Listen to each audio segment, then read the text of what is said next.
ಬೇಕಾದದ್ದನ್ನು ಕೇಳಿಕೊಂಡಿದ್ದೇವೆ.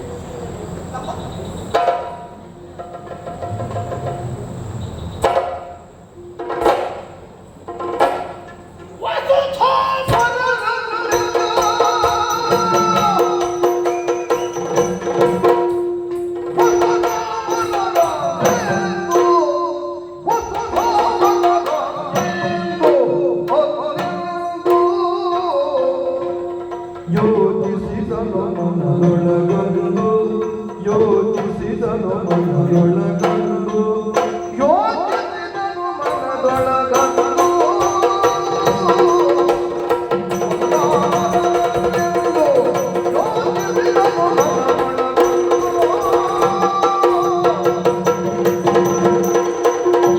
ಆಶ್ಚರ್ಯ, ಯಾಕೆ ಹೀಗಾಗುತ್ತಾ ಇದೆ? ವಿಪರೀತ ವೈಪರೀತ್ಯ ಇವರಲ್ಲಿ ನಾವು ಎಣಿಸಲಾರದ ಏನೋ ಅನುಮಾನ. ಸಾವಿರ ಸಾವಿರ ಲಕ್ಷೋಪಲಕ್ಷ ಸಂಖ್ಯೆಯ ಬ್ರಾಹ್ಮಣರಲ್ಲಿಗೆ ಆಗಮಿಸಿದ್ದಾರೆ. ಅವರನ್ನು ಗೌರವಿಸಿದ್ದೇವೆ, ಅವರನ್ನು ಉಪಚರಿಸಿದ್ದೇವೆ. ಹಾಗಾದರೆ ಅವರನ್ನೆಲ್ಲ ಉಪಚರಿಸುವಾಗ ನಮಗೆ ಯಾವ ಅನುಮಾನವೂ ಬಾಧಿಸಲಿಲ್ಲ, ಯಾವ ಶಂಕೆಯೂ ಅವರ ವರ್ತನೆಯಲ್ಲಿ ಕಾಣಲಿಲ್ಲ. ಆದರೆ ಇವರು ಯಾಕೋ ಏನು ಪ್ರತಿ ವ್ಯವಹಾರ, ಪ್ರತಿ ಆಚಾರ ವಿಚಾರ, ಅವರ ಆಂಗಿಕವಾದಂತಹ ಚಲನ ವಲನ ಇದನ್ನೆಲ್ಲ ಗಮನಿಸಿದ್ರೆ ಇವರು ವಸುಧಾಮರರಲ್ಲ, ಇವರು ಬ್ರಾಹ್ಮಣರಲ್ಲ ಎನ್ನುವುದು ಮೇಲ್ನೋಟಕ್ಕೆ ಗೊತ್ತಾಗ್ತಾ ಇದೆ. ಬರುವ ಬ್ರಾಹ್ಮಣರಿಗೆ ಸ್ವಾಗತ ದ್ವಾರ, ಪ್ರವೇಶ ದ್ವಾರ ಅದು ಎದುರುಗಡೆಯಲ್ಲಿ ಬಂದ ಲಕ್ಷೋಪಲಕ್ಷ ಸಂಖ್ಯೆಯ ಬ್ರಾಹ್ಮಣರು ಆ ಎದುರು ಬಾಗಿಲಿನಿಂದಲೇ ಬಂದಿದ್ದಾರೆ. ಇವರು ಬಂದದ್ದು ಎಲ್ಲಿ? ಅಪರದ್ವಾರ ಅಂದರೆ ಮನೆ ಹಿಂಬದಿ ಬಾಗಿಲಿಂದ ಬಂದಿದ್ದಾರೆ. ಮನೆ ಹಿಂಬದಿ ಬಾಗಿಲಿಂದ ಯಾರಾದರೂ ಒಳಗೆ ಬಂದ್ರು ಅವ್ರು ಮನೆ ತೆಗೆದ್ರು ಅಂತಲೇ ಲೆಕ್ಕ. ಬಂದರೆ ಇವರು ಬಂದದ್ದು ನನ್ನ ಗೃಹ ಸರ್ವನಾಶಕ್ಕಾಗಿ ಎನ್ನುವುದಕ್ಕೆ ಅನುಮಾನ ಇಲ್ಲ. ಬರುವಾಗಲೇ 3 ಜನ ಒಟ್ಟಾಗಿ ಬಂದಿದ್ದಾರೆ. 3 ಜನ ಬ್ರಾಹ್ಮಣರು ಒಟ್ಟಾಗಿ ಹೋಗುವುದು ಎಲ್ಲಿಗೆ? ಶ್ರಾದ್ದಕ್ಕೆ. ಅಂದ್ರೆ ಇವರು ನನ್ನ ಪೂಜೆ ಮಾಡ್ಲಿಕ್ಕೆ ಬಂದದ್ದ? ಅಷ್ಟೇ ಅಲ್ಲ, ನಾನು ನಮಸ್ಕಾರ ಮಾಡುವುದಕ್ಕಿಂತ ಪೂರ್ವದಲ್ಲಿ 3 ಕೈ ಎತ್ತಿ ಆಶೀರ್ವಾದ ಮಾಡ್ತಾ ಇದ್ದಾರೆ. ಇದರಲ್ಲಿ ರಹಸ್ಯ ಅಡಗಿದೆ. ಯಾವ ಬ್ರಾಹ್ಮಣರಾದವರು ನಮಸ್ಕಾರ ಮಾಡುವ ಮೊದಲೇ ಒಬ್ಬನಿಗೆ ಆಶೀರ್ವಾದ ಮಾಡಿದರೋ ಆಶೀರ್ವಾದ ಪಡ್ಕೊಂಡವ್ನು ಯಾಕೆ ಬಿದ್ದು ಹೋದಂತೆ ಲೆಕ್ಕ. ನೀ ಹಾಳಾಗಿ ಹೋಗುವಂತೆ ಮೊದಲೇ ಆಶೀರ್ವಾದ ಮಾಡುವುದು. ಅಂದರೆ ಇವರು ನನ್ನ ಸರ್ವನಾಶವನ್ನೇ ಹಾರೈಸಿದವರು. ಬರುವಾಗಲೇ ಎಡಗಾಲ ಮುಂದಿಟ್ಟುಕೊಂಡು ಸತ್ತಿದ್ದಾರೆ ಜನರಿದ್ದೆಲ್ಲವರು. ಏನು ಬಲಗಾಲಿಗೆ ರೋಗ ಹಿಡಿದಿದೆಯಾ ಇವರಿಗೆ? ಮಾತ್ರ ಅಲ್ಲ, ಒಬ್ಬೊಬ್ಬರಲ್ಲಿ ಒಂದೊಂದು ರೀತಿಯ ವರ್ತನೆ, ಆಂಗಿಕವಾದಂತಹ ಚಲನವಲನ. ಈ ಎದುರುಗಡೆ ಇದ್ದವ ನಾವು ಸಾಧಾರಣ ಕದವನ್ನೇ ಅಲ್ಲ, ಭಾಳ ಜನರಿಗೆ ನೀರು ಕೊಟ್ಟೆ ಬಂದವ ಅಂತ ಕಾಣಿಸ್ತದೆ. ಭಾಳ ದೊಡ್ಡ ಕುಟುಂಬದಲ್ಲೇ ಬಂದವಾಗಿರ್ಬೇಕವ. ಅವಲ್ಲೇ ನಿಂತುಕೊಂಡಿದ್ದಾನೆ. ಅವನ ಕಣ್ಣಲ್ಲಿಯೇ ಸನ್ನೆ, ತುಟಿಯಲ್ಲಿಯೇ ಮಾತು, ನಾಲಿಗೆಯೇ ಬೇಡ ಅವನಿಗೆ. ಅವನ ಆಂಗಿಕವಾದಂತಹ ಚಲನೆ ಯಾವುದೋ ರಹಸ್ಯವನ್ನು ಸ್ಫೋಟಿಸಬಾರದು ಎನ್ನುವ ಕಾಪಿಡುವಂತಹ ಗುಟ್ಟು ಎನ್ನುವುದು ಅರ್ಥ ಆಗ್ತಾ ಇದೆ. ಅವನ ಮನಸ್ಸಿನಲ್ಲೇ ಹೇಳ್ತಾ ಇದ್ದಾನೆ, ಹಾರು ಮಾಗದ ಹಾರು, ನಮ್ಮ ಕಡೆಗೆ ಒಂದು ಬರಲಿ ನಿಲ್ಲಿಸ್ಕೊಡ್ತೇನೆ ಅಂತ ಆಡ್ತಾ ಇದ್ದಾನೆ. ಹಾಗಾದರೆ ಅದುವೇ ಸತ್ಯ ಆಗಿರಬಹುದಾ? ಹೂವ ಮಧ್ಯದಲ್ಲಿದ್ದವ ಅವನ ದೇಹ ಸ್ಪರ್ಶ ಮಾಡಿದಾಗ ಹೆಬ್ಬಂಡೆಯನ್ನು ಮುಟ್ಟಿದ ಅನುಭವ ಆಗ್ತಾ ಇದೆ. ಬ್ರಾಹ್ಮಣರೇ ಹೌದು ಅಂತಾದರೆ ದೈಹಿಕವಾದಂತಹ ಕಾಠಿಣ್ಯತೆ ಹಾಗಿರುವುದಿಲ್ಲ. ಇವನಲ್ಲಿ ಕಾಠಿಣ್ಯತೆ ಉಂಟು ಅಂತಾದರೆ ಇವ ಬ್ರಾಹ್ಮಣನಲ್ಲ. ಹೂವ ಮನೆಗೆ ನಿಂತವ, ಒಳ್ಳೆ ಕುಟುಂಬದವ ಅಂತ ಮಾಡಿದೆ. ಅವನು ಮೋಸಗಾರನೇ. ಹೇಗೆ ಅವನ ಫಲಭುಜವನ್ನು ಸ್ಪರ್ಶಿಸುತ್ತಾ ಇರುವ ಹಾಗೆ ಶಿಲೆಯ ಮೇಲೆ ಕೈಯಾಡಿಸಿದ ಅನುಭವವಾಗುತ್ತಾ ಇದೆ.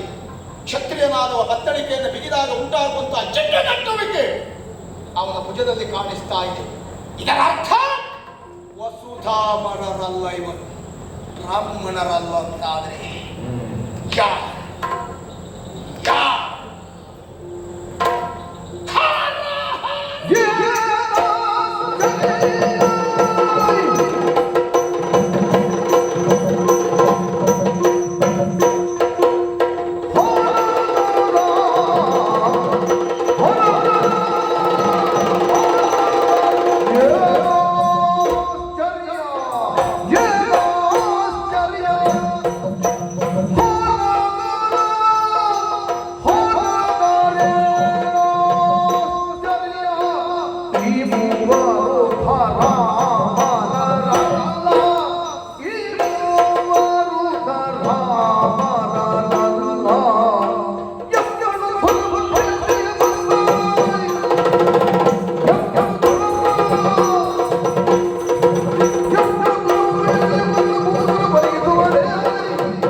ಏನು ಆಶ್ಚರ್ಯ!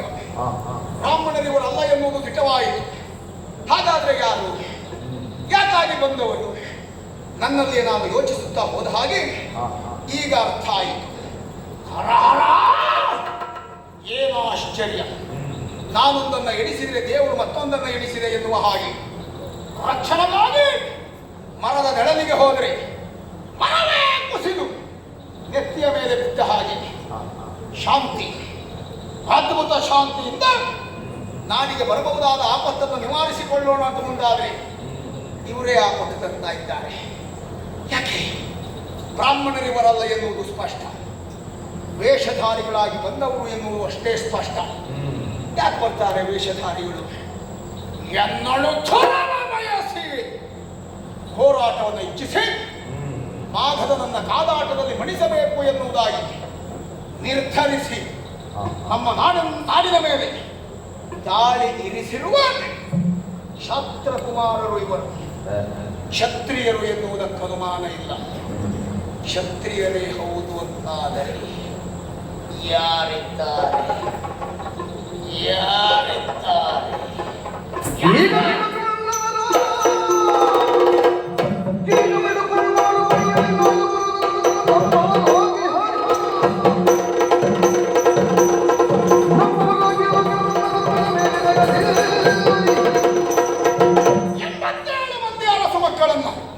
ಹೋರಾಟದಲ್ಲಿ ಮಣಿಸಿ ನನ್ನ ಕಾರಾಗೃಹದಲ್ಲಿ ತಂದಿರಿಸಿದ್ದೇನೆ.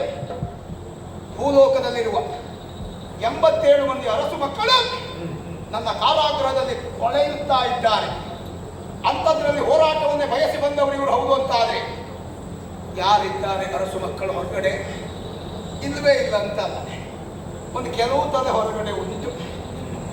ಈಗ ಮಹಿಳೆಗಳು ನಾಗಪುರದ ಅರಸುಗಳು, ಹಸ್ತಿನಾವತಿಯ ಸುಯೋಧನ, ಸಾಮ್ರಾಟ ಸುಯೋಧನ, ಆ ಗೌರವೇಶ್ವರ ಅವ ಹೊರಗಡೆ ಇದ್ದಾನೆ. ಅವ ಏನಾದರೂ ನಮ್ಮ ಮೇಲೆ ಮುಗಿಬೀರುವುದಕ್ಕಾಗಿ ಬಂದನ? ಅವನಿಗೂ ನಮಗೂ ಒಂದು ರೀತಿಯ ಅಪವಿತ್ರ ಮೈತ್ರಿಯಾದ ಹಾಗೆ. ಅಂದರೆ ನಮ್ಮ ಸುದ್ದಿಗೆ ಅವ್ರು ಬರಬಾರ್ದು, ಅವ್ರ ಸುದ್ದಿಗೆ ನಾವು ಹೋಗುವುದಿಲ್ಲ. ನಾನು ಹೋದ ಕಡೆ ಅವ್ರು ತಲೆ ಹಾಕಬಾರ್ದು, ಅವ್ರು ಹೋದ ಕಡೆ ನಾವು ತಲೆ ಹಾಕುವುದಿಲ್ಲ. ಎರಡೂ ಕಡೆ ಕ್ಷೇಮ, ಸಂಪಾದನೆ ಅಷ್ಟು ಖರ್ಚು ಸಿಗ್ತದೆ, ನಮ್ಮಷ್ಟಕ್ಕೆ ನಾವಿರೋಣ. ಒಂದು ಅನಿಯಮಿತವಾದಂಥ ಹೊಂದಾಣಿಕೆ. ಹಾಗಾಗಿ ಗೌರವ ಬರಲಿಕ್ಕಿಲ್ಲ. ಅವನ ತಮ್ಮಂದಿರು ಯಾರಾದರೂ ಧೈರ್ಯ ಮಾಡ್ತಾರ? ಆಟಕ್ಕುಂಟು ಲೆಕ್ಕಕ್ಕಿಲ್ಲ. 99 ಸಂಖ್ಯೆ ಉಂಟು ಬಿಟ್ಟರೆ ಲೆಕ್ಕಕ್ಕೆ ಬರುವುದು ಒಂದೂ ಇಲ್ಲ. ಹಾಗಾಗಿ ಗೌರವವೂ ಅಲ್ಲ, ಅವನ ತಮ್ಮಂದಿರು ಅಲ್ಲ. ಆಮೇಲೆ ಅವರನ್ನು ಹೊರತುಪಡಿಸಿದರೆ ಅಲ್ಲಿಯೇ ಇಂದ್ರಪ್ರಸ್ಥದಲ್ಲಿ ಪಾಪದ ಪರದೇಶಿ ಮಕ್ಕಳಿದ್ದಾರೆ. ಆ ಪಾಂಡವರು 5 ಜನ ಪಾಪ ಅಲ್ಲೂ ಸಿಗಲಿಲ್ಲ, ಎಲ್ಲೂ ಸಿಗಲಿಲ್ಲ. ಸ್ಥಾನ ಭದ್ರತೆಗಾಗಿ ಪ್ರಯತ್ನಿಸ್ತಾ ಇರುವಂತಹ ಧರ್ಮರಾಜ ಹಲವಾರು ಅರಸು ಮಕ್ಕಳನ್ನು ಗೆಲ್ಲಿರುವಂತಹ ನನ್ನಲ್ಲಿ ಹೋರಾಟ ಮಾಡುವುದರ ಮೂಲಕವಾಗಿ ಚಕ್ರವರ್ತಿಯಾಗೋಣ ಎನ್ನುವ ಕನಸು ಕಂಡು ಬಂದನ. ಖಳನಲ್ಲ ಧರ್ಮಜ, ಅವಷ್ಟೆಲ್ಲ ಕೆಟ್ಟವ ಅಲ್ಲ. ಮತ್ತೆ ಸದ್ಯದ ಮಟ್ಟಿಗೆ ನಮ್ಮನ್ನೆಲ್ಲ ಎದುರು ಹಾಕೊಂಡ್ರೆ ಇದು ಬದುಕುವುದು ಕಷ್ಟ ಅಂತ ಅವನಿಗೂ ಗೊತ್ತು. ಹಾಗಾಗಿ ನಮ್ಮಂಥವ್ರ ಮೇಲೆಲ್ಲ ಬರುವ ಪ್ರಯತ್ನ ಮಾಡಲಿಕ್ಕಿಲ್ಲ.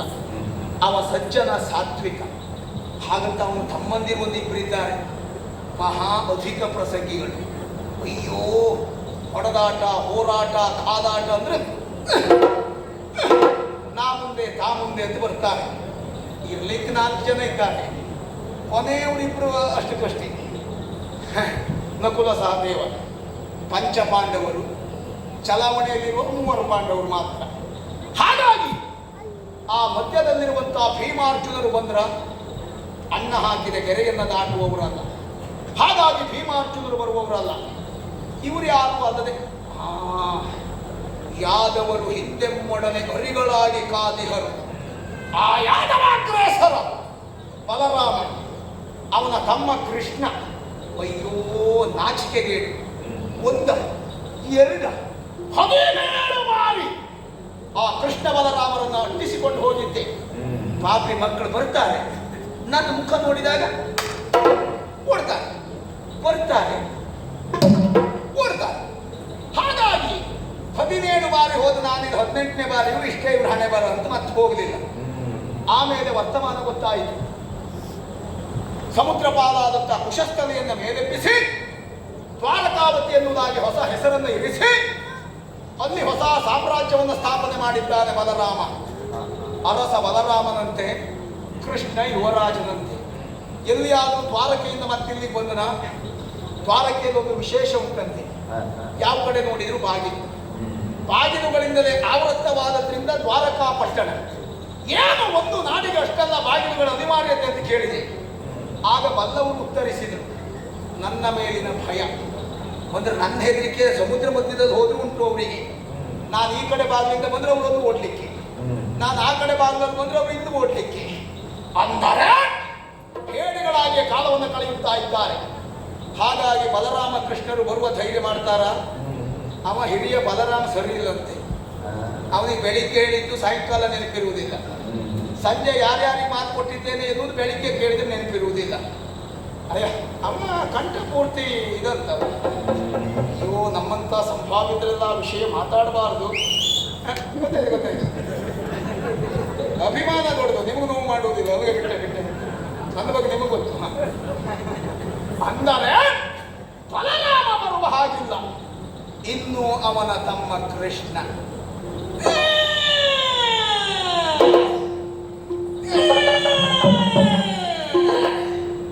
ಆ ಕೃಷ್ಣ ಬಂದ್ರೆ ಎಷ್ಟು, ಬರದೆ ಹೋದರೆಷ್ಟು. ನೊರಜನ್ನ ಹೊಸಕಿದ ಹಾಗೆ ಹೊಸಕಿ ಗಾಳಿಯಲ್ಲಿ ಹಾರಿಸಿಬಿಟ್ಟೇನೆ. ಸಾಗರೋಪಾಂತದ ಅರಸು ಮಕ್ಕಳು, ನಾನು ಭೋಗಿಸಿ ಬಿಟ್ಟಿರುವ ಮುತ್ತುಗಳು, ನಾನು ಧರಿಸಿ ಬೀಸಾಡಿದ ನನ್ನ ವಸನಗಳು, ನಾನು ಹಾಕಿ ಹಳತಾದ ಮೇಲೆ ಬೇಸಾಡಿದ ನನ್ನ ಪಾದರಕ್ಷೆಗಳು. ಹಾಗಾದರೆ ಯಾರು ಅಲ್ಲದೆ ಇದ್ದ ಮೇಲೆ ಇವರು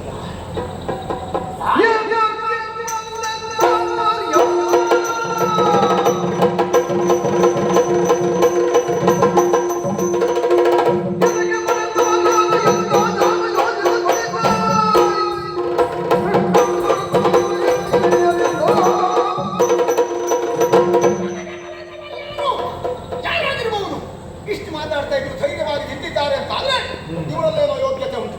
ಯಾರು ಯಾರು ಅಂತ ನನ್ನಷ್ಟಕ್ಕೆ ನಾನು ಯೋಚನೆ ಮಾಡುವುದು ಯಾಕೆ? ಎದುರುಗಡೆ ಇದ್ದಾರಲ್ಲ, ವೇಷ ಮಾಡ್ಕೊಂಡು ಬಂದಿದ್ದಾರೆ, ಅವರಲ್ಲೇ ಒಂದು ಮಾತು ಕೇಳ್ಕೊಂಡು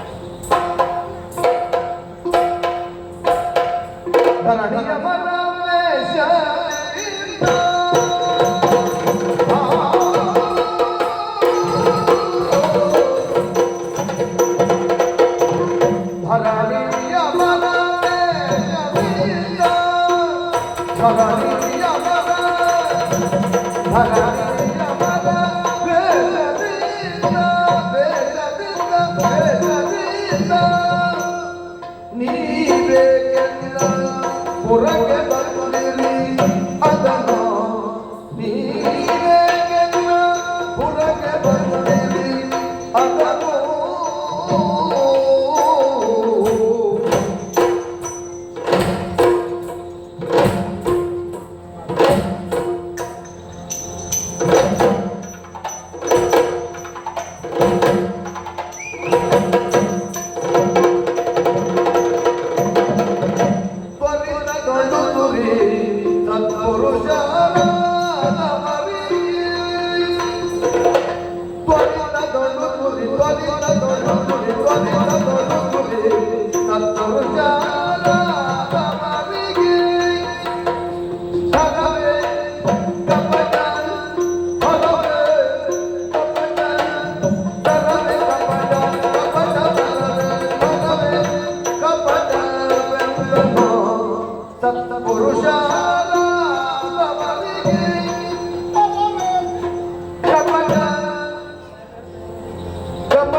ವೇಷದಿಂದ ನಿಮ್ಮಲ್ಲಿಯೇ ಕೇಳುವುದು. ಕಾರಣ ನೀವು ನಿಜವನ್ನು ಮರೆಸಿ ವೇಷವನ್ನು ಧರಿಸಿ ನಮ್ಮ ಪುರಪ್ರವೇಶ ಮಾಡಿದವರು ಎನ್ನುವುದು ಅರ್ಥ ಆಯಿತು. ಸರಿ, ಹಾಗಾಗಿಯೇ ವೇಷ ಧರಿಸಬೇಕಾದ ಅನಿವಾರ್ಯತೆ ಏನು? ಮೋಸ, ವಂಚನೆ, ಕಪಟ ಬ್ರಾಹ್ಮಣರಿಗೆ ಹೇಳಿಸಿದ್ದಲ್ಲ. ಆದರೂ ಮಾಡಿದ್ರಲ್ಲ ತ್ವರಿತದಲ್ಲಿ. ಅಯ್ಯ ಜನಪರು ಕಾಪಾಡೋಡು ಅಲ್ಲದೆ ಜನಪರು ಕಾಪಾಡೋಡು ಅಲ್ಲದೆ ಮನೆಯನ್ನು ಹೋಗುವರೇನೋ ಮನೆಯನ್ನು ಹೋಗುವರೇನೋ.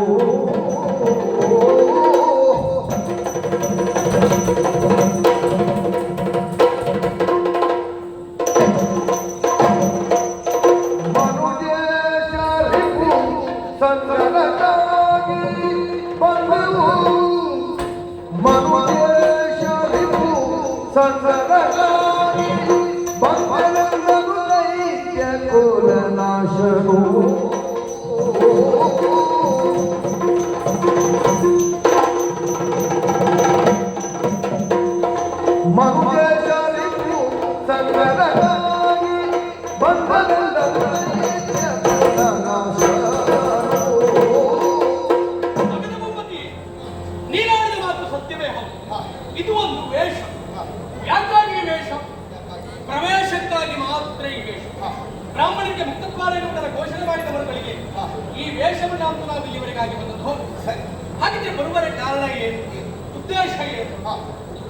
ಕ್ಷತ್ರಿಯನಾದವ ತನ್ನ ಪ್ರತಿಸ್ಪರ್ಧಿಯೊಂದಿಗೆ ಹೋರಾಟವೇ ಮಾಡಬೇಕು ಅಂತಾನೆ, ಅನಿವಾರ್ಯವೇ ಹೌದು ಅಂತಾನೆ ಪ್ರಧಾನವಾಗಿ 4 ದಾರಿಗಳನ್ನು ಕಟ್ಟಿಕೊಳ್ತಾನೆ. ಸಾಮ, ದಾನ, ಭೇದ, ದಂಡ, ಚತುರೋಪಾಯ. ಅನಿವಾರ್ಯದ ಆಗದೆ ಹೋದಂತ ಸಂದರ್ಭಕ್ಕೆ ಹೋರಾಟವಾಗಿ ಹೋಗ್ತದೆ. ಹಾಗಂತ ವೈರಿ ಒಬ್ಬ ಫಲ ಅಂತಾದ್ರೆ ಅನಿವಾರ್ಯವಾಗಿ ಕಪಟೋಕ್ತಿಯನ್ನು ಬಳಸುವುದು ರಾಜನೀತಿಗಳು. ಹಾಗಿದ್ರೆ ಇಂಥದ್ದೊಂದು ಕಪಟೋಕ್ತಿಯಿಂದಲಾಗಿ ನಾವು ಇಲ್ಲಿಗೆ ಬಂದ ಉದ್ದೇಶ ಏನು? ನೀನೊಬ್ಬ ಶ್ರದ್ಧಿ.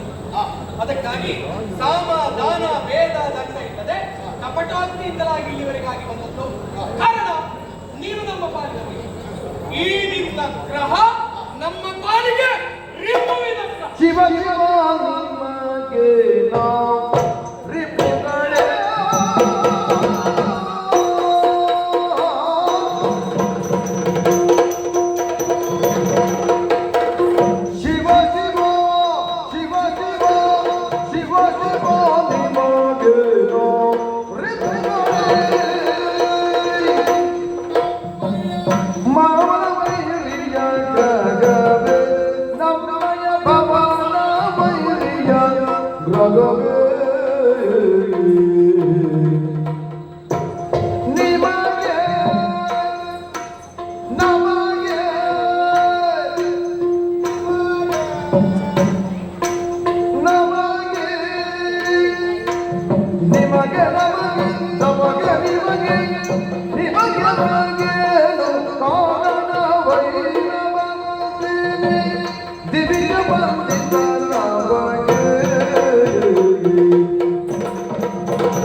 ಅಲ್ಲದೆ ಇದ್ರೆ ಇದು ನಿಮಗೆ ವೈರಿಯ ಗ್ರಹ. ನಾನೇ ನಿಮ್ಮ ಪಾಲಿನ ವೈರಿ ಎನ್ನುವುದಾಗಿ ಹೇಳ್ತಾ ಇದ್ದೀರಿ. ಒಬ್ಬನಲ್ಲಿ ವೈರತ್ವವನ್ನು ಗುರುತಿಸುವುದಕ್ಕೆ ಪ್ರಬಲವಾದ ಕಾರಣಗಳು 3: ಹೆಣ್ಣು, ಹೊನ್ನು, ಮಣ್ಣು. ನಿಮ್ಮೂರಿನ ಹೆಣ್ಣುಗಳನ್ನು ನಾವು ಬಯಸಿದ್ದಿಲ್ಲ. ಮತ್ತೆ ಪ್ರಾಯದ ಹೆಣ್ಣು ಮಕ್ಕಳನ್ನು ನೋಡಿದ್ರೆ ನಮಗೆಲ್ಲ ಮನೆಯಲ್ಲಿ ಮೊಮ್ಮಕ್ಕಳು ನೆನಪಾಗುವ ಕಾಲ ಈಗ. ಮತ್ತು ನಿನ್ನ ಸುದ್ದಿ ಅಲ್ಲ, ನನ್ನ ಸುದ್ದಿ ಮಾತು ಹೇಳಿದ್ದೀಗ. ಹಾಗಾಗಿ ಆಮೇಲೆ ಹೊನ್ನು ನಾವು ಗಳಿಸಿದ್ದೇ ಹೇರಳವಾಗಿರುವಾಗ ಮತ್ತೆ ಸಂಚಯಿಸಬೇಕು ಎನ್ನುವಂಥ ಆಸೆ ಹೊಂದಿದವರಲ್ಲ. ನಮ್ಮ ದಾರಿ ಉಂಟು, ನೀಗ ಬೇಡ. ಆಮೇಲೆ ಮಣ್ಣು ಅಂದರೆ ಭೂಮಿ. ನಮ್ಮದೇ ನಾವು ಪೂರ್ಣ ಮಾಡಿಕೊಳ್ಳಿಕ್ಕಾಗದೆ ಕೊನೆ ತುದಿಯಲ್ಲೆಲ್ಲ ಯಾರ್ಯಾರು ಗೆಲ್ಲಿ ಹಾಕ್ತಾ ಇದ್ದಾರೆ. ಅನುಕೂಲ ಮಾಡಿಕೊಟ್ಟಿದ್ದೀವಿ ಅಂದರೆ ನಮ್ಮಲ್ಲಷ್ಟು ಅದನ್ನು ಹೊರತುಪಡಿಸಿದ್ರೆ ಜಾತಿ ಕಲಹ, ಬಂಧು ದ್ವೇಷ ಇದು ಯಾವುದು ನಮಗಿಲ್ಲದೆ ಇದ್ದ ಮೇಲೆ ನಿಮಗೆ ನಮಗೆ ನಮಗೂ ನಿಮಗೂ ಏನು ಕಾರಣವಲ್ಲ ಹೇಳಿ. ಹಿಂದೆ ದಿಗ್ವಿಜಯಕ್ಕೆಂದು ಹೋದವನಿಗೆ ಹೋದಲ್ಲಿ ವಿಜಯಾತ್ರೆಯನ್ನು ಗಳಿಸಿದ್ರೂ ಸಹ ಶರಣು ಬಂದವರನ್ನ ರಕ್ಷಣೆ ಮಾಡುವುದನ್ನು ಬಿಟ್ಟು ನಿನ್ನ ಸ್ವಕಾರ್ಯಕ್ಕಾಗಿ ಅವರನ್ನೆಲ್ಲ ತಂದು ಸೆರೆಯಲ್ಲಿಡುವುದಕ್ಕೆ ಮನವನ್ನ ಮಾಡ್ತಾ ಇದ್ದ. ಕ್ಷತ್ರಿಯನಾದವ ಹೇಗಿರಬೇಕು, ಬಂಧುಗಳನ್ನ ಕಂಡವರನ್ನು ಶರಣು ಬಂದವರನ್ನ ರಕ್ಷಣೆ ಮಾಡಬೇಕಾದಂತ ಮಹತ್ತರವಾದಂತ ಕಾರ್ಯವನ್ನ ಬಿಟ್ಟು ಅವರನ್ನೆಲ್ಲ ಸೆರೆಯಲ್ಲಿಡುವುದಕ್ಕೆ ಮನ ಮಾಡಿ ನಿನ್ನನ್ನ ಓಲೈಸುವವರಿಗೆ ಇದು ಒಳ್ಳೆಯ ಕಾರ್ಯ ಆದರೂ ಪ್ರಪಂಚ ಮುಖದಲ್ಲಿ ಇದಕ್ಕೊಂದು ಬಂಡತನ ಅಂತ ಹೆಸರು. ಅದಕ್ಕಾಗಿ ನಿನ್ನಲ್ಲಿರುವಂತಹ ಬಂಡತನ ಬಿಡು ಬಂಡತನ ಬೇಡ.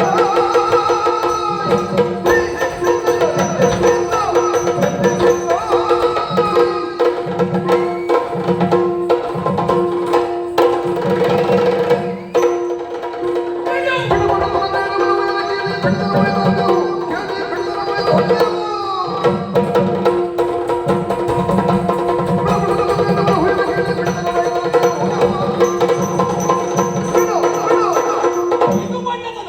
ಆ ಬಂಡತನವನ್ನು ಬಿಡು, ಅರಸು ಮಕ್ಕಳನ್ನ ಸೆರೆಗೆ ಬಿಡು.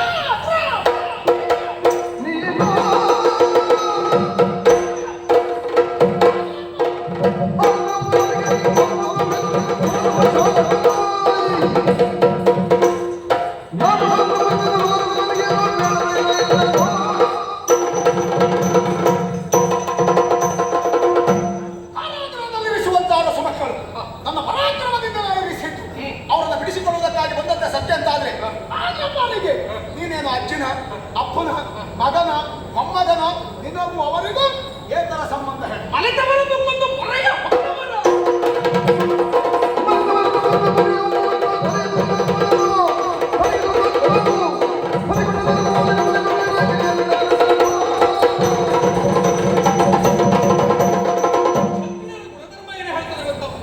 ರಣಕ್ಷೇತ್ರದಲ್ಲಿ ಪ್ರತಿಸ್ಪರ್ಧಿಯಾಗಿ ನಿಂತವರೊಟ್ಟಿಗೆ ಎದೆಗೆ ಎದೆ ಕೊಟ್ಟು ಭುಜಕ್ಕೆ ಭುಜ ಕೊಟ್ಟು ಹೋರಾಟ ಮಾಡುವುದು ಒಂದು ದಾರಿ, ಶರಣು ಬಂದವರನ್ನು ರಕ್ಷಣೆ ಮಾಡುವುದು ಇನ್ನೊಂದು ದಾರಿ.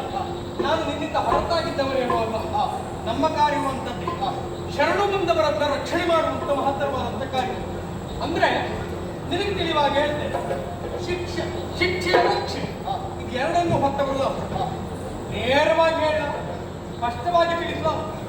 ಶಿಕ್ಷಾ ರಕ್ಷಾ ಸವನ ಶಿವ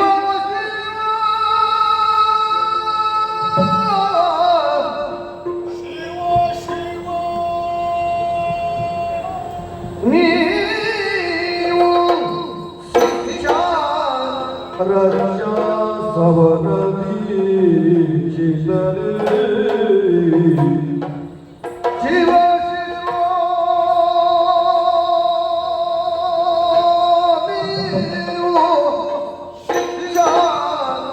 ರಕ್ಷಾ ಸವನ ದೀಕ್ಷಿತರೇ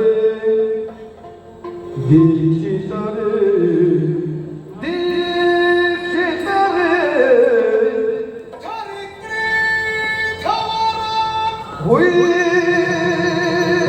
ಹುಯ್ಯಲಗೆ ಬಿಡಿಸಲು ಬಂದಿರೆ ಅವರ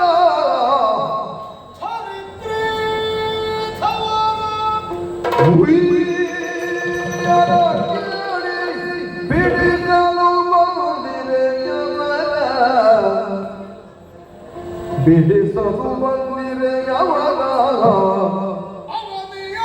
ಅಚ್ಚರಿ ಅವನಿಯೊಳಗಚ್ಚರಿ ಇಂದಿನ ದಿವಸ ಕೊಂಡೆನು ನಿಮ್ಮ ನಿಜವನ್ನು ಬಂದು ವಯಸ್ಸನ್ನು ಭಕ್ತಗಳಿಗೆ ಕೈದ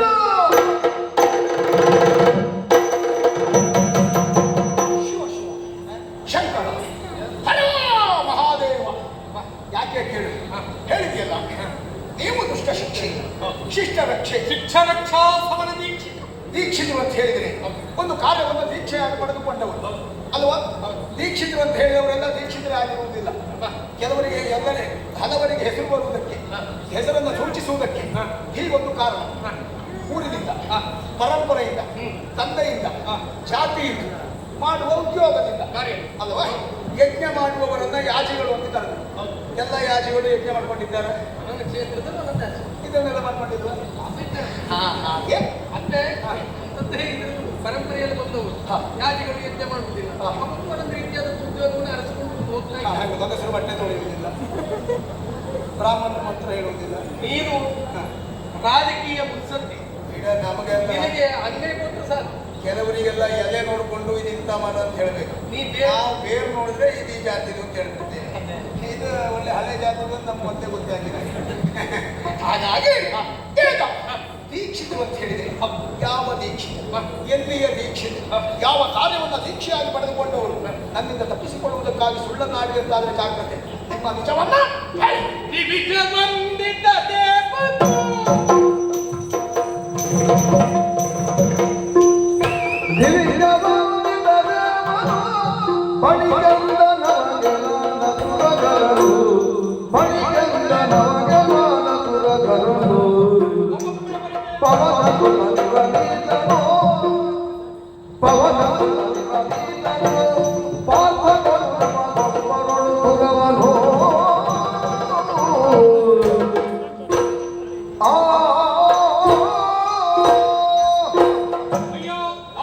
ನಮ್ಮಲ್ಲಿಗೆ ಏನೇನು ತಿರುಗಬೇಕು.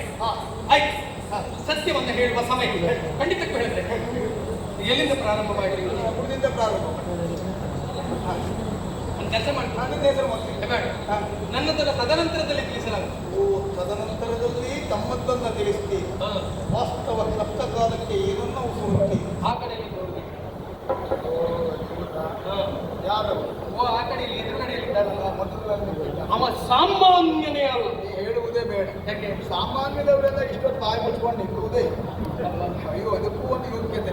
ಹಾಗಿದ್ರೆ ಅವ ಯಾರು ಅಂತ ನೋಡ್ಬೇಕು. ಪಾಂಡವರ ಕುರಿತಾಗಿ ಕೇಳಿರಬಹುದು. ಹೇಳದೇ ಇದ್ದವ್ರು ಧರ್ಮರಾಯನಿಗೆ ತಮ್ಮ, ಅರ್ಜುನ ಪ್ರಭುಲ ಸಹದೇವರಿಗೆ ಅಣ್ಣ. ಅಂದ್ರೆ ಮರುತ ಸಂಭವ ಶತಗಜತ್ರಾಣಿ ಭೀಮ ಅಂತ ಹೇಳಿದ್ರೆ ಅವ ಮರುತ ಸಂಭವ ಶತಗಜತ್ರಾಣಿ ಭೂಮಿ ತೂಕದ ಕಥೆ.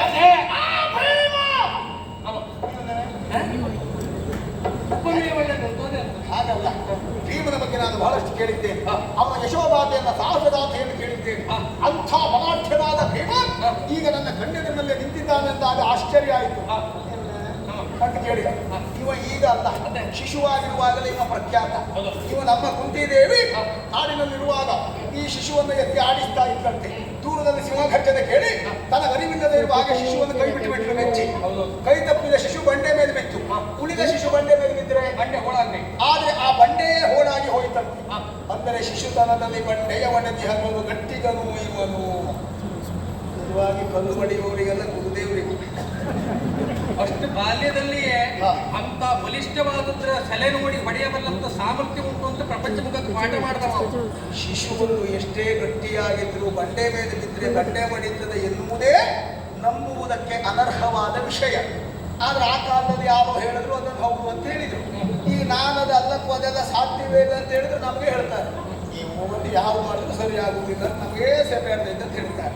ಹಾಳಾಗೋಗಿದ್ದು ಬಿಟ್ಟಿದ್ದೇನೆ ಬಿಡು. ಅಂತದ್ದೆಲ್ಲ ಸ್ವಲ್ಪ ಹಿಂದುಳಿದೆ. ಇಲ್ಲ ಹಿಂದುಳಿದಿಲ್ಲ, ನಾನು ಅಂತದ್ರಲ್ಲಿ ಯಾವತ್ತೂ ಮುಂದೆ ಇರುವ ಅದು ಬಿಡು.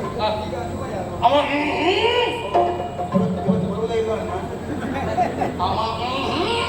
ಆಗಲ್ಲ, ಈಗ ಕರ್ಕೊಂಡು ಹೋಗ್ತಾ ಸುಮ್ಮನೆ ನಿಲ್ಸ್ಕೊಂಡು ಬರ್ತೆ ನಾ ಬರುವುದಿಲ್ಲ ಅಂದ್ರೆ ಆಗಲ್ಲ. ಅಸಾಮಾನ್ಯರಲ್ಲಿ ಅಸಾಮಾನ್ಯ. ಆಮೇಲೆ ಏನು ಸಂಬಳ ಕೊಡ್ತೀನಿ ಅಂತ ಒಟ್ಟಿಗೆ ಬರೋರೆಲ್ಲ ಸಂಬಳಕ್ಕೆ ಬರೋರು. ಅದನ್ನ ನೋಡಿದ್ರೆ ಗೊತ್ತಾಗ್ತದೆ ಬೇರೆಯವ್ರಿಗೆ ಕೊಟ್ಟು ಹಾಳು ಮಾಡುವ. ನಾವು ಕೆಲವೊಂದು ಆದರ್ಶ ಇಟ್ಕೊಂಡಿದ್ದೇವೆ. ಅಪ್ಪಂದು ಅಜ್ಜಿ ಅಂತ ಅಲ್ಲ, ಒಡನಾಟ ಅಂತ ಆಗಿರುತ್ತಾ ಅವ ಯಾರು?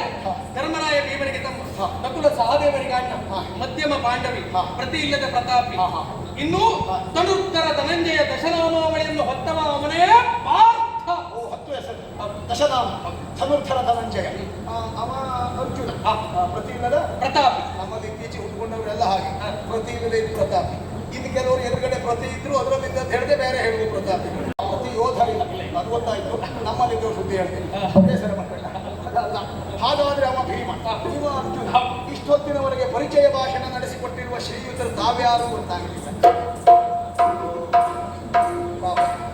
ನಿನ್ನನ್ನು ನೋಡಿದಾಗ ಬಹಳ ಖೇದ ಅನ್ನಿಸ್ತದೆ. ಯಾಕೆ? ಇಷ್ಟು ಸಣ್ಣ ಪ್ರಾಯದಲ್ಲೇ ನರದ ಉರ್ವಲ್ಯ ಪ್ರಾರಂಭ ಆಯಿತು. ನಮ್ಮಲ್ಲೆಲ್ಲ ಸಾಧಾರಣ 60 ಮೇಲೆ, ಅದು ಏನಾದರೂ ಹೆಚ್ಚು ಕಡಿಮೆ ಮಾಡಿಕೊಂಡ್ರೆ ಮಾತ್ರ ಏನಾದರೂ ಆಗ್ತದೆ. ಅಲ್ಲ ಅದಲ್ಲ 87ರವರೆಗೂ ಗಟ್ಟಿ ಹೆಜ್ಜೆ ಹಾಕಿದ ಜೀವ ನಮ್ಮದೇ ಇದ್ದದ್ದು. ನಿನಗೆ ಗೊತ್ತಿಲ್ಲ ಹಳೆ ಪುಸ್ತಕದಲ್ಲಿ. ಅಲ್ಲ ಹಳೆ ನನಗೆ ಮತ್ತೆ ಇಲ್ಲಿ ನರ ಹಿಡಿದು ಹೇಳಿದ್ದದೆ ಅಂತ ಹಿಂಗೆ ಹೇಳಿದವ್ರೆ. ಮತ್ತೆ ಹೇಗೆ ಮಾಡಿದೆಲ್ಲ ಅತ್ಯಾತಿ ಪರಂಪರೆ ಲಕ್ಷಣ. ಕಾಲ ಆಡಿಸುವುದ್ರಲ್ಲಿ ಪರಂಪರೆಯ ಅಲ್ಲ ಕೆಲವೊಬ್ರು ಮಾತಾಡುವುದ್ರಲ್ಲಿ, ಕೆಲವೊಬ್ರು ಚರ್ಯೆ, ಕೆಲವೊಬ್ರು ಸ್ವರದಲ್ಲಿ, ಅದೆಲ್ಲ ಪರಂಪರೆ ಇತ್ತು. ನಾನು ಇಷ್ಟು ಮಾಡಿದ್ರು ಸಾಕು, ಅವ್ರು ಇಂಥವರಿಗೆ ಮಗ ಇಂಥವ್ರದೇ ಮೊಮ್ಮಗ ಅಂತ ಗೊತ್ತಾಗ್ತದೆ. ಇನ್ನು ಕೆಲವರಿಗೆ 3 ಸುತ್ತು 1 ಗತ್ತು, ಅದು ಮತ್ತೊಂದು ಪರಂಪರೆಯನ್ನು ಸೂಚಿಸ್ತಾರೆ. ಬಂದ್ರು ಅಷ್ಟು ಮಾಡಿ ಇಲ್ಲಿ ಬಂದು ನಿಂತ್ಕೊಂಡು ಹೀಗೆ ಮಾಡೋದು, 3 ಸುತ್ತು 1 ಗತ್ತು ಮಾಡುವುದು. ಓ ಆಪ ನೋಡು, ನೀವು ಅಷ್ಟರಲ್ಲೇ ಮುಗಿಸ್ಕೊಂಡು ಬೇಗ ಹೆಸರು ಮಾಡ್ಕೊಳ್ಬೇಡ, ಸ್ವಲ್ಪ ಕೆಲಸ ಮಾಡು. ಪರಂಪರೆ ಇಲ್ಲ ಎನ್ನುವ ಸಲುವಾಗಿ ಚಿಂತೆ ಅಲ್ಲ, ಉಂಟಲ್ಲ ಅದನ್ನು ಬೆಳೆಸಬೇಕು. ಆ ಪರಂಪರೆಯನ್ನು ಇರಿಸಿಕೊಂಡು ನಮ್ಮದ್ದೇನೆನ್ನುವುದನ್ನು ಪ್ರಪಂಚಕ್ಕೆ ಕೊಟ್ಟಾಗ ಮಾತ್ರ ಆ ಪರಂಪರೆಗೊಂದು ಬೆಲೆ ಎನ್ನುವುದು ಇರುವುದು. ನಮ್ಮಂಥವ್ರು ಎದುರಿಗೆಲ್ಲ ಬರ್ತಾ ಇರೋ ಏನು ಕಾರಣ? ಅದೆಲ್ಲ ಇಲ್ಲದಿದ್ರೆ ಇಷ್ಟೊತ್ತಿಗೆಲ್ಲ ಇಲ್ಲಿ ಬರಬೇಕಾದ ಅನಿವಾರ್ಯತೆ ಇತ್ತ. ಉಳಿಸಿಕೊಳ್ಳುವುದಕ್ಕಾಗಿಯೇ ಪ್ರಯತ್ನ. ಒಬ್ಬರಿಗಲ್ಲ ಎಲ್ಲರಿಗೂ ಹಾಗೆ ಅಂದ್ರೆ ನಮಗೆ ಮೇಲೆ ಎಷ್ಟು ಉಂಟು ಅಷ್ಟೇ ಕೆಳಗುಂಟು, ಹಿಂದೆಷ್ಟು ಉಂಟು ಅಷ್ಟೇ ಮುಂದೆ. ದಿವ್ಯವಾದ ಭವ್ಯ ಪರಂಪರೆ. ಹಾಗೆ ದಿವಿಜ ಒಂದಿದ್ದ ದೇವರು. ಪ್ರಪಂಚ ಮುಖದಲ್ಲಿ ಗಣ್ಗೆ ಕಾಣುವ ದೇವರು ಅಂತ ಹೇಳಿದ್ರೆ ಬ್ರಾಹ್ಮಣ. ಬ್ರಾಹ್ಮಣರಿಂದ ಪೂಜೆಗೆ ಒಳಪಡುವವರು ದೇವತೆಗಳು, ದೇವತೆಗಳಿಂದಲೇ ಪೂಜೆಗೆ ಒಳಗಾಗುವವರು ತ್ರಿಮೂರ್ತಿಗಳು. ನಾವು ಅದೇ ಸಾಲಿನಲ್ಲಿ ಬರ್ತೇವೆ. ಅಂದ್ರೆ ದೇವತೆಗಳು ಪೂಜಿಸುವ ಅಂದ್ರೆ ಆ ಸಾಲಿನಲ್ಲಿ ಬಹಳ ಜನ ಇದ್ದಾರೆ. ನೀವು ಅದರಲ್ಲಿ ಯಾರು? ಓಂ ನಮೋ ಭಗವತೆ ವಾಸುದೇವಾಯ. ಹಿಂದೆ ಧ್ರುವನಿ ಉಪದೇಶವಾದರೂ ಸಹ ವಸುದೇವ ದೇವಕಿಯರಿಗೆ ಕನ್ನಡಾತ್ರಿಂದ ವಾಸುದೇವ ಅಂತ ಕರೆದು, ಅನಂತ ಅಂತ ಕರೆದು. ಓ ನಮ್ಮ ವಾಸುದೇವ, ವಾಸುದೇವ ನಮ್ಮ ವಾಸುದೇವ, ಅನಂತ, ಮುಕುಂದ, ಮಾಧವ, ಕೇಶವ ಅದೆಲ್ಲ ಆಗುವುದಿಲ್ಲ. ಬೇಡ, ನಮಗೆ ನೋಡು, ಹೇಳಿದ ಕ್ಷಣ ಇಂಥವ್ರು ಅಂತ ಗೊತ್ತಾಗ್ಬೇಕು. ಹಸಿಗೋಡೆಗೆ ಹರಳಿಟ್ಟಾರೆ. ಹಿಡಿದ ಕಾರ್ಯವನ್ನ ಚ್ಯುತಿ ಇಲ್ಲದೆ ಮಾಡಿ ಪೂರೈಸುವುದರಿಂದ ನನ್ನನ್ನ ಅಚ್ಯುತ ಅಂತ ಕರೆದು.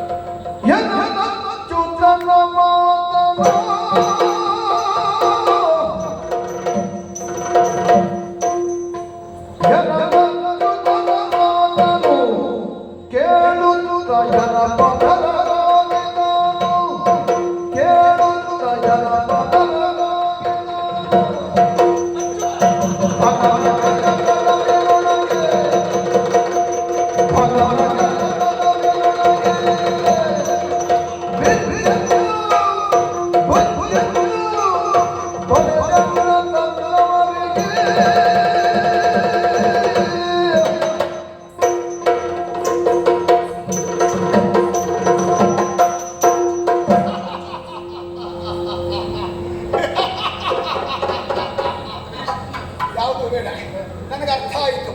ಕಣ್ಣನಗೆಯ ಕಡಲಿನೊಳಗೆ ಹಿಡಿದ ಕಾರ್ಯವನ್ನು ಚ್ಯುತಿ ಇಲ್ಲದೆ ಮಾಡಿ ಪೂರೈಸುವವನಾದ್ರಿಂದ ಅಚ್ಯುತ. ಹಾಗಾಗಿ ನಾನು ಕಣ್ಣನಗೆಯ ಕಡಲಿನೊಳಗೆ ಬಿದ್ದಿರ್ತೇನೆ. ಯಾಕೆ ನಿನ್ನ ಬಗ್ಗೆ ಕೇಳಿದ್ದೇನೆ, ನಿನ್ನನ್ನು ನೋಡಿರಲಿಲ್ಲವಾಗಿತ್ತು. ಒಬ್ಬ ವ್ಯಕ್ತಿಯ ಬಗ್ಗೆ ನಾವು ಬಹಳಷ್ಟನ್ನು ಕೇಳಿರ್ತೇವೆ. ಆಕಸ್ಮಿಕವಾಗಿ ಆ ವ್ಯಕ್ತಿ ಒಳಗೆ ಬಂದ್ರೆ ಅಥವಾ ನಮ್ಮ ಕಣ್ಣೆದುರಿಗೆ ಬಂದ್ರೆ ಆಗ ಕಣ್ಣನಗೆಯ ಕಡಲು. ಹಾಗಾಗಿ ಆಶ್ಚರ್ಯ. ನಿನ್ನ ಬಗ್ಗೆ, ನಿನ್ನವರ ಬಗ್ಗೆ, ನಿನ್ನ ಪರಂಪರೆಯ ಬಗ್ಗೆ ಬಹಳಷ್ಟು ತಿಳಿದಿದ್ದೇನೆ. ಆ ಅಚ್ಯುತ ನೀನು ಅಚ್ಯುತನ ನಾನೇ ನೋಡಿದ್ಯಾ? ನಮ್ಮವರೆಲ್ಲ ಒಬ್ಬರ ಕಿವಿಯಲ್ಲೂ ಒಬ್ಬರ ಬಾಯಿ ಕುಸು ಕುಸು ಪಿಸು ಪಿಸು ಕುಸು ಕುಸು ಪಿಸು ಪಿಸು ಏನು ಮಾತಾಡ್ತಾ ಇದ್ದಾರೆ? ಅವರೆಲ್ಲ ಯೋಚನೆ ಮಾಡ್ತಾ ಇದ್ದದ್ದು ಏನು, 87 ಆಗಿತ್ತು, ಇವತ್ತು 90 ತುಂಬುತ್ತದೆ. ಅದು ನೀವು 3 ಜನ ಒಳಗೆ ಹೋಗ್ತೀರಿ ಅಂತ. ಅಂದರೆ ಅವರಿಗೆ ನೀನು ಯಾರು, ನಮ್ಮ ಸಂಬಂಧ ಏನು ಎನ್ನುವುದು ಗೊತ್ತಿಲ್ಲ. ಸ್ವಲ್ಪ ಅವರಿಗೆ ಹೇಳ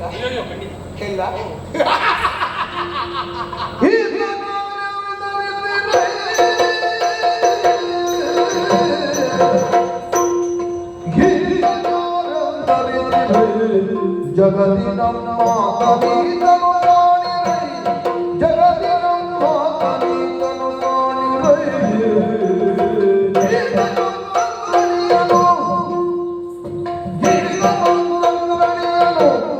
ಅದರಿಂದ ನಮಗೆ ಮೊಮ್ಮಗ ಮೊಮ್ಮಗ ಮೊಮ್ಮಗ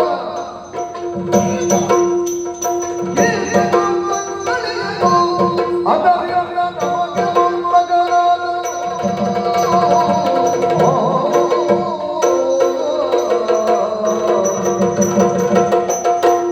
ಯಾರು ಕಂಗಾಲಾಗಬೇಕಾದದ್ದಿಲ್ಲ. ಇವ ಯಾರೋ ಎನ್ನುವುದಾಗಿ ಯೋಚಿಸಬೇಡಿ. ಇವ ನಮಗೆ ಬಹಳ ಹತ್ತಿರದವ. ಕೇವಲ ನಿಂತ ಲೆಕ್ಕದಲ್ಲಿ ಅಲ್ಲ, ಸಂಬಂಧದ ಲೆಕ್ಕದಲ್ಲಿ. ಮಧುರಾವಲ್ಲವನಾದಂತಹ ಕಂಸ ನನ್ನ ಅಳಿಯ. ಅಂದರೆ ನನ್ನ ತಂಗಿಯಾದಂತಹ ದೇವಖ್ಯಾತ ವಸುದೇವರಿಂದ ಈ ಪ್ರಪಂಚದ ಬೆಳಕನ್ನು ಕಂಡವ. ಹಾಗೆ ಆ ಕಂಸ ನನಗಡಿಯ ನನ್ನ ಹೆಣ್ಣು ಮಕ್ಕಳಾದಂಥ ಅಸ್ಥಿಪ್ರಾಸ್ತಿಯನ್ನು ಮದುವೆಯಾದವ. ಅಳಿಯ ನಮಗಿವ ಮೊಮ್ಮಗ. ಹಾಗಾಗಿ ನಾವು ಅವನಿಗೆ ಅಜ್ಜ. ಎಲ್ಲವೋ ಗೋಪಾಲ ಬಾಲ ಸಂಗರದಿ ಮಲೆತು ನಿಂತ ಧರ್ಮಪಾಲಕರನ್ನ ಕಾರಾಗೃಹಕ್ಕೆ ಹಾಕಿದ್ದೇನೆ. ಸುಮ್ಮನೆ ಸಾಯ್ಬೇಡ. ಹೌದು ಆಗದ ವೀರ ಉಚಿತವಾದಂತ ಕಾರ್ಯವನ್ನು ಮಾಡುವುದಕ್ಕೆ ಮನ ಮಾಡಬೇಕೆ ಬಿಟ್ಟು ಒಟ್ಟಾರೆ ಮತ್ತೊಬ್ಬರನ್ನು ಆಕ್ಷೇಪ ಮಾಡಿ ಮುನ್ನಡೆಯುವುದಲ್ಲ. ಸಾಮರ್ಥ್ಯಕ್ಕೆ ಹೋರಾಟ ಬೆಳೆದಿರುವುದು ಸ್ವಲ್ಪ ಈ ಮಕ್ಕಳಿಗೆ ಬೇಡಿ ಸ್ವಲ್ಪ ಮಾತಾಡ್ತೇನೆ. ಮಕ್ಕಳೇ, ಗೋಬಳರು ಮಾನಯುತರಲ್ಲ. ಅವ್ರು ಮಾತಿರಲಿ. ನೀವು ರಾಜಕುಮಾರರು, ಕ್ಷತ್ರಿಯ ವೀರರು. ನಿಮ್ಮಂಥವರಿಗೆ ನಮ್ಮಂಥವರು ಒಡನಾಟ ಬೇಕು. ಹಾಗಾಗಿ ಕೃಷ್ಣನ ಪಕ್ಷವನ್ನು ಬಿಡಿ.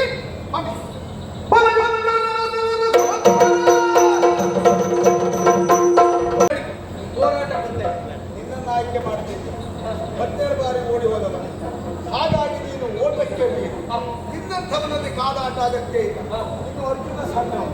ಏನಾದರೂ ಆಯ್ಕೆ ಮಾಡುವುದಿದ್ರೆ ಈ ಭೀಮ ಬೇಕಾದ ಪೋಷಾಕಗಳನ್ನು ಆಯುಧವನ್ನು ಧರಿಸಿದ್ದೇನೆ. ಅದು